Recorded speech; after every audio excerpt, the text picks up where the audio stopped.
I'm Tina. Sitting in this cold, sterile courtroom, I watch as my family's world crumbles before my eyes. My sister Lily's lawyer stands up, his voice dripping with venom as he points at me.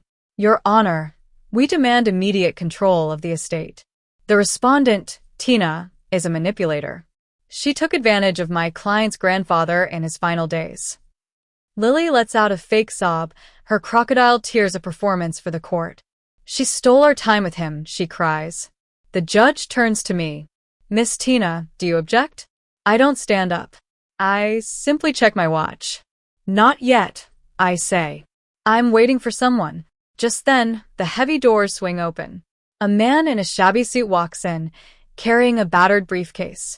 He approaches the clerk's desk and places a sealed envelope in front of the judge. Your Honor, he says in a dry voice. I represent the trust department of Silverbrook National Bank. We are the successor trustee for the estate in question. The atmosphere in the courtroom changes instantly.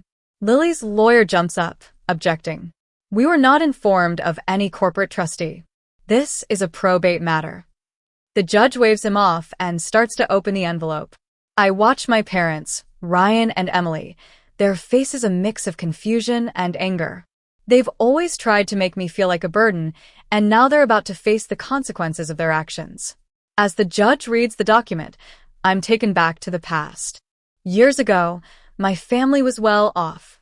Ryan was a real estate developer and Emily was a socialite.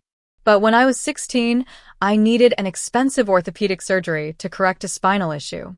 The surgery cost $15,000. That same year, my father's business started to fail. He blamed me.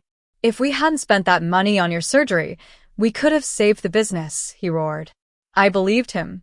For years, I carried the guilt, thinking I was the reason for our family's downfall. Then, Lily was born.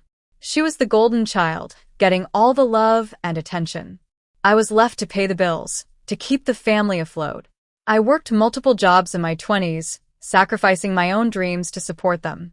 But as I grew older and wiser, I realized the truth. It wasn't my surgery that caused the business to fail. It was my father's reckless spending and unethical business practices. He embezzled money, took on bad loans, and made poor investment decisions.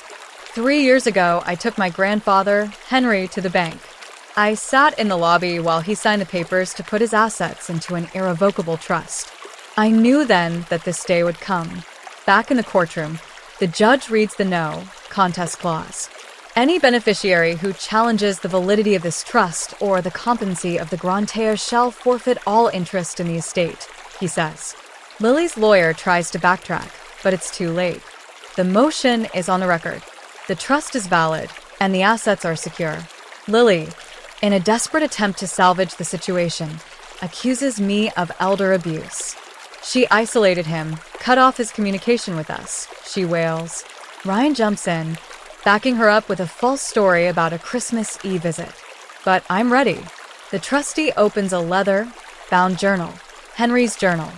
He reads entries that show how Lily and Ryan abandoned Henry. On Lily's birthday, Henry called and left a voicemail, but she never called back. On Father's Day, Ryan promised to visit, but never showed up. The evidence is damning. The court sees through their lies.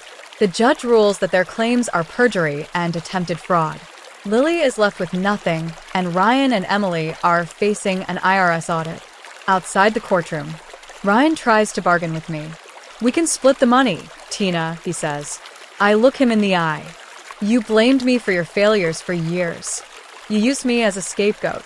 Now you have nothing, and I'm done paying for your mistakes. I get in my car and drive away. 3 weeks later, the trustee calls to tell me the transfer is complete. I go to Henry's study and pick up the journal. It's a reminder of the truth and the protection he gave me. I open my phone and delete Ryan, Emily, and Lily from my contacts. They're no longer my family. They're just strangers who tried to take what was rightfully mine. And this time I won't let them in.